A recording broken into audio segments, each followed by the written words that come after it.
இப்போ நம்ம Vivekananda college of arts and சயின்ஸோட ஃபீஸ் ஸ்ட்ரக்சர் என்ன, அதில் பசங்களுக்கு எதுவும் ஸ்காலர்ஷிப்ஸ் உண்டா? நம்ம காலேஜில் நீங்கள் என்ன கோர்ஸ் எடுத்தாலுமே பெர் செமஸ்டர் 10,000 மட்டும்தான் ஃபீஸு.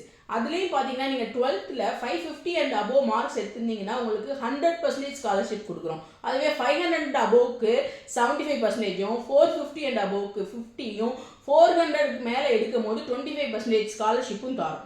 அது மட்டும் இல்லாமல் ஸ்போர்ட்ஸில் எடுத்துக்கிட்டிங்கன்னா district level, state level, national level அப்படின்னு 25லேருந்து 10% ஸ்காலர்ஷிப் வரைக்கும் கொடுக்குறோம். அது மட்டும் இல்லாமல் சிங்கிள் பேரண்ட்டு, டிசேபிள் ஸ்டூடெண்ட்ஸ் இவங்களுக்கும் நாங்கள் ஸ்காலர்ஷிப் கொடுக்குறோம். இது ஒரு பக்கம் நம்ம கொடுக்குற ஸ்காலர்ஷிப்பாக இருந்தாலும் கவர்மெண்ட் சைட்லேருந்து பார்த்தீங்கன்னா கவர்மெண்ட் அண்ட் கவர்மெண்ட் எய்டட் ஸ்கூலில் படிக்கக்கூடிய கேர்ள்ஸ் ஸ்டூடெண்ட்ஸ்க்கும் பாய்ஸுக்கும் புதுமை பெண் தமிழ் புகழ் திட்டம் மூலமாக மாதம் 1000 ரூபாய் வாங்கி கொடுத்துட்றோம். அது போக எஸ்சி ஸ்காலர்ஷிப்ஸும் கொடுக்குறோம். ஸோ ஸ்காலர்ஷிப் அப்படிங்கிறது நிறைய நம்ம ப்ரொவைட் பண்ணிக்கிட்டு இருக்கோம்.